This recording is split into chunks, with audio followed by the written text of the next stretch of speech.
Hello everyone, कैसे आप सभी लोग। द पॉलिटिकल मास्टर में आप सभी का स्वागत है। आज इस वीडियो में हम क्लास 12 के इतिहास का आदर्श प्रश्न पत्र हल सहित जो है करने वाले हैं, जो कि बोर्ड एग्जाम 2023 को लेकर तैयार किया गया है। और इसी पैटर्न पर इसी तरह जो आपके बोर्ड एग्जाम में क्वेश्चन पूछे जाएंगे और अधिकतर क्वेश्चन दोस्तों इसी में से आ सकते हैं कि सीबीएसई द्वारा जो पैटर्न दिया जाता है उसी पैटर्न से क्वेश्चन पूछे जाते हैं। तो प्लीज़ एंड तक जरूर देखिएगा। वीडियो पसंद और लाइक शेयर कमेंट जरूर कीजिए। चैनल पर नए तो चैनल को सब्सक्राइब करना बिल्कुल भी मत भूलिएगा। तो यहाँ पर देख सकते हैं, जहाँ पर निर्देश दिया गया है दोस्तों, आपको निर्धारित समय 3 घंटा है और अधिकतम अंक जो है 80 अंक हैं। और अगर प्रश्नों की बात करें तो प्रश्न यहाँ पर जो है 38 टोटल प्रश्न कितने 38 प्रश्न दिए गए हैं और सभी प्रश्न जो है अनिवार्य है। तो यहाँ पर आपको ये पूरा निर्देश पहले पढ़ना होता है और पढ़ने के बाद आप अपने उत्तर पुस्तिका में क्वेश्चन के आंसर लिखें, क्योंकि कई बार ऐसा होता है कि हम निर्देश पढ़ते नहीं और बस उत्तर लिखते चले, तो ऐसे में हमें नंबर नुकसान उठाना पड़ सकता है। तो यहाँ पर आप देख सकते हैं कितने नंबर के क्वेश्चन कितने अंक में आपको लिखने हैं, कितने शब्दों में लिखने हैं, सारी चीज़ यहाँ पर दे दी गई है ना। तो चलिए, सबसे पहला क्वेश्चन MCQ। पुरातात्विक हड़प्पा निवासियों के बारे में आहार संबंधी आदतों के बारे में निम्नलिखित में से किससे जानकारी प्राप्त करने में सफल उपाय हैं। तो वो आहार संबंधी जानकारी पता करने में जिससे सफल उपाय हुए हैं जले अनाज के दानों तथा बीजों से। ठीक है। अथवा पूछा गया है कि हड़प्पा में खेत जोतने के लिए बैलों का प्रयोग होता था, इसके लिए निम्नलिखित में से क्या साक्ष्य प्राप्त हुआ है। तो क्या साक्ष्य प्राप्त हुआ है जिससे पता चल सके हड़प्पा में जो खेत जोतने के लिए बैलों का प्रयोग होता था। हरियाणा बनावली में मिट्टी से बने हल के प्रतिरूप मिले हैं, कालीबंगन में हल के चित्र मिले हैं, या यहाँ पर जो है का और खा दोनों, या उपयोग में से कोई भी नहीं। तो दोनों मिले हैं दोस्तों। गा इसका सही उत्तर क्या है, गा, यानी का और खा दोनों साक्ष्य यहाँ पर मिले हुए हैं। सांची पर लिखे अपने महत्वपूर्ण ग्रंथों को जॉन मार्शन ने निम्नलिखित में से किस शासक को समर्पित किया है। वह है सुल्तान जहां बेगम। नेक्स्ट, निम्नलिखित में से किसको भारत का पहला सर्वेयर जनरल बनाया गया। तो कॉलिन मैकेंजी को जो है भारत का पहला सर्वेयर जनरल बनाया गया। मृण मूर्तियों और रेखांकन से निम्नलिखित में से किस जानवर की जानकारी प्राप्त होती है। तो वृषभ की जानकारी प्राप्त होती है। मध्यकालीन युग में जमींदारों की समृद्धि की वजह निम्नलिखित में से क्या थी। तो जमींदारों की समृद्धि की वजह क्या थी। तो जमींदारों की समृद्धि की वजह थी व्यक्तिगत जमीनें। पांडुलिपियों निम्नलिखित में से किस प्रकार लिखी जाती थी। तो हाथ से लिखी जाती थी। अकबर के समय में भू राजस्व वसूलने के लिए निम्नलिखित में से कौन सा तरीका नहीं अपनाया गया था। तो डेर बटाई जो है तरीका नहीं अपनाया गया था अकबर के शासनकाल में, बाकी सभी तरीके इसमें से अपनाए गए थे। खेत बटाई और कड़कूत अपनाया, लेकिन डेर बटाई नहीं अपनाया गया था। नेक्स्ट है, बुकानन की यात्राओं के खर्च के विषय में निम्नलिखित में से कौन सा कथन सत्य है।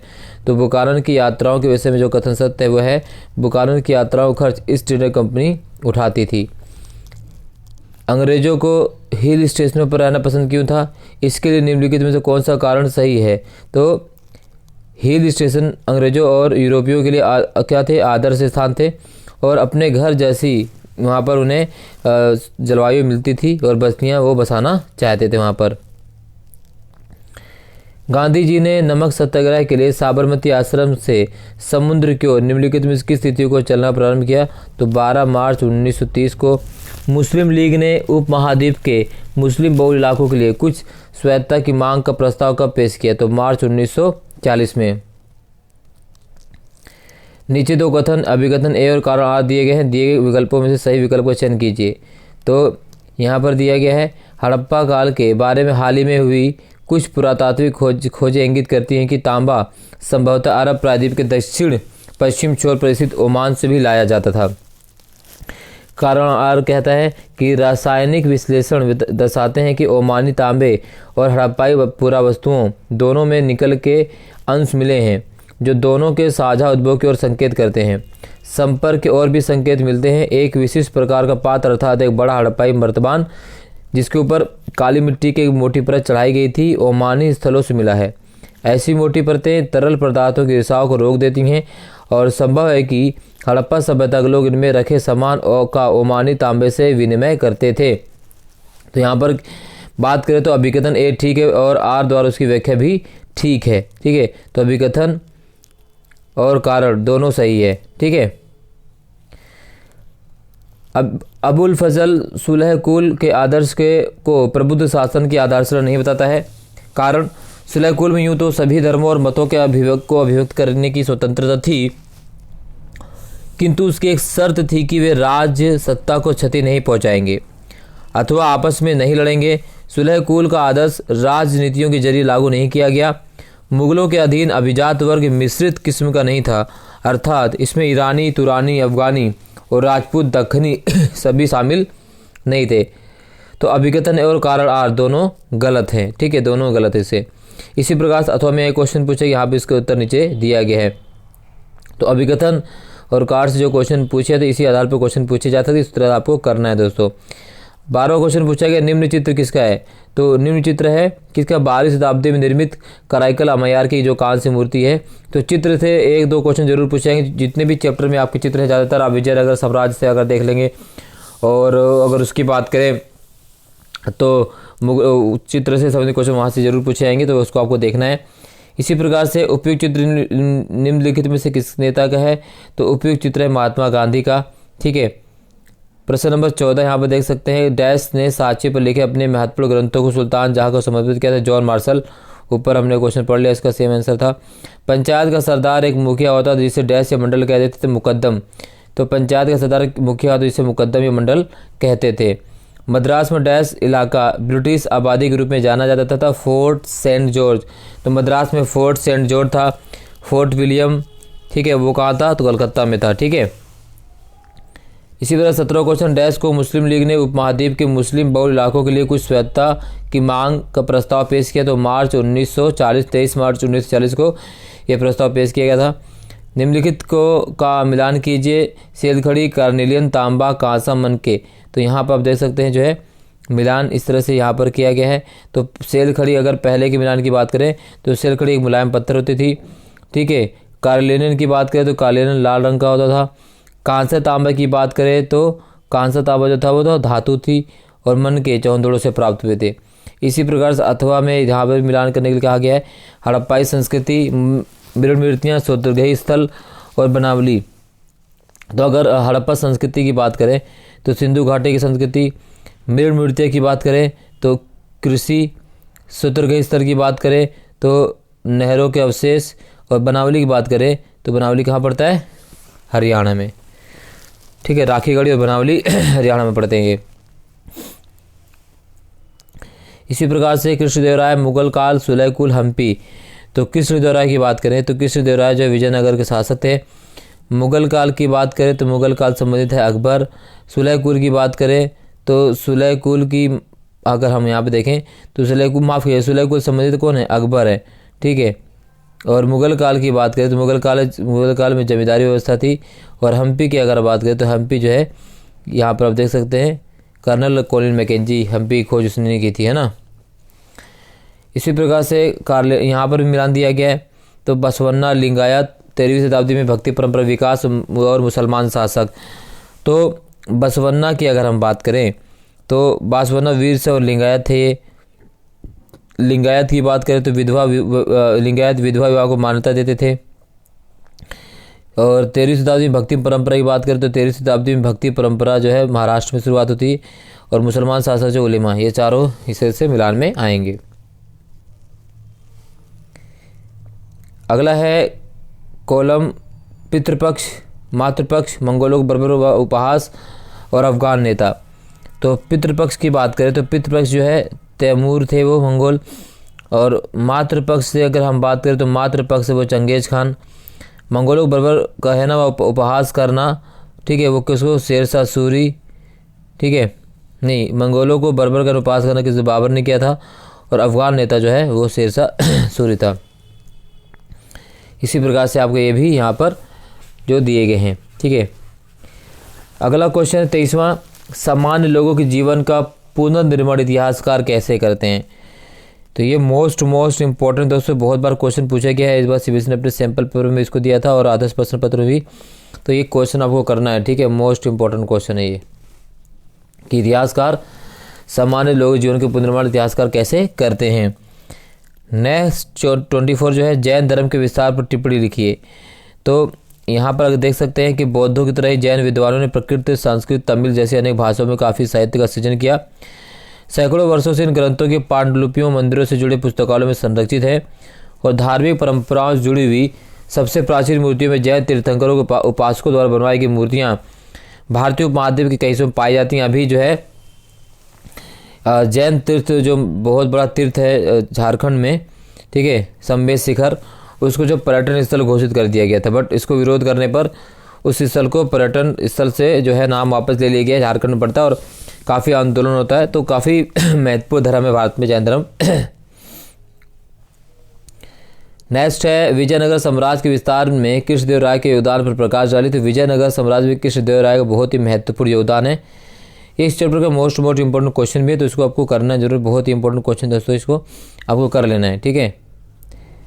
अगला क्वेश्चन है जज जस्टिस CN ब्रूमफील्ड ने गांधी जी को सजा सुनाते वक्त उनको किस प्रकार व्यक्ति बताया। तो उन्होंने कहा था कि गांधी जी को एक भिन्न श्रेणी के व्यक्ति, लाखों देशवासियों की दृष्टि में एक महान देशभक्त और नेता बताया।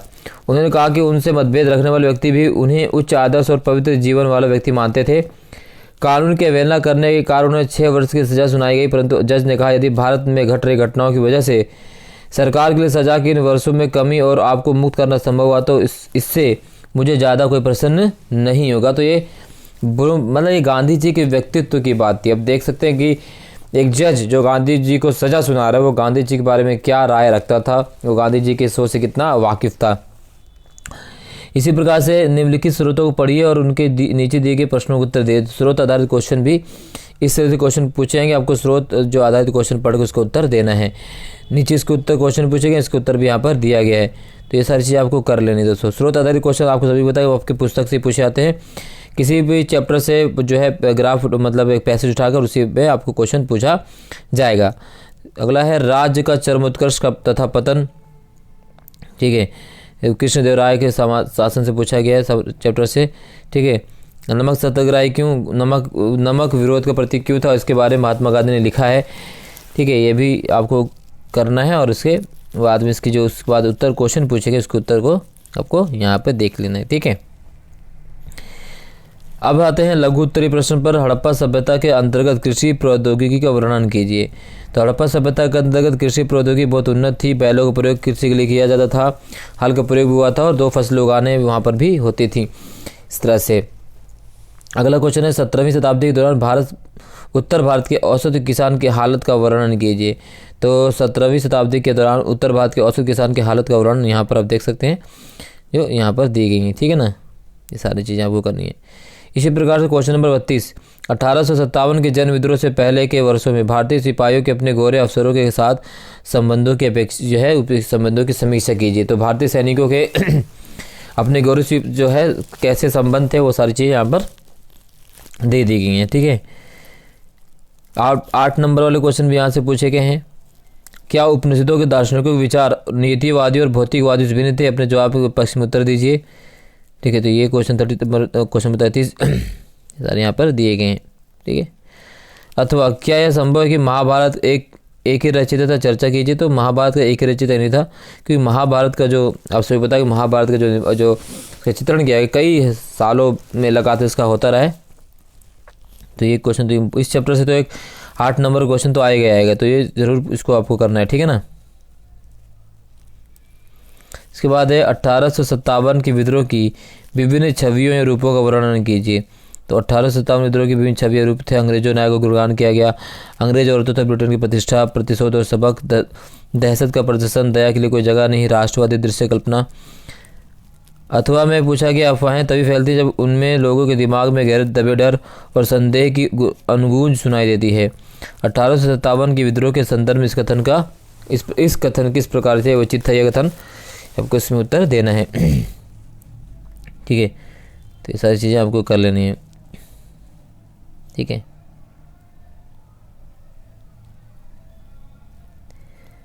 निम्नलिखित स्रोतों को पढ़िए और उसके नीचे दिए गए प्रश्नों को उत्तर दीजिए। दैविक राजा, ठीक है, ये सारी चीज़ें हैं। स्रोत आधारित क्वेश्चन पूछे गए हैं, तो स्रोत आधारित क्वेश्चन को आपको यहाँ पर देखना है, ठीक है। इस तरह से क्वेश्चन पूछे जाएंगे आपसे पेपर में। नए शहरों में सामाजिक जीवन। ठीक है, अगला आपके मानचित्र पर आधारित क्वेश्चन पूछा गया है। लोथल, आगरा, दांडी, निम्नलिखित स्थानों को आपको यहाँ पर खोजना है। कौन कौन सा लोथल है, आगरा, दांडी है। और उसी मानचित्र पर 2 स्थान ए और बी अंकित किए गए हैं। ये राष्ट्रीय आंदोलन से संबंधित हैं, इसको पहचानिए। तो ए बी में जो बताया गया था, तो ए जो है यहाँ पर राष्ट्रीय आंदोलन से अगर हम बात करें तो सबसे पहले यहाँ पर क्या, अमृतसर, ठीक है ना, अमृतसर है। और बी की अगर बात करें तो बी जो है, अगर इधर थोड़ा देखते नीचे, तो बी जो संबंधित है, बी ये संबंधित है किससे, बम्बई से। ठीक है, अमृतसर और बम्बई ये राष्ट्रीय आंदोलन संबंधित है, 1942 के भारत छोड़ो आंदोलन। इसके बाद अगर हम बात करें तो का में क्या आएगा, ठीक है, वो बताते हैं आपको। ठीक है, तो यहाँ पे देख सकते हैं। तो सबसे पहले का अगर हम बात करें तो लोथल यहाँ पर गुजरात में है। ठीक है,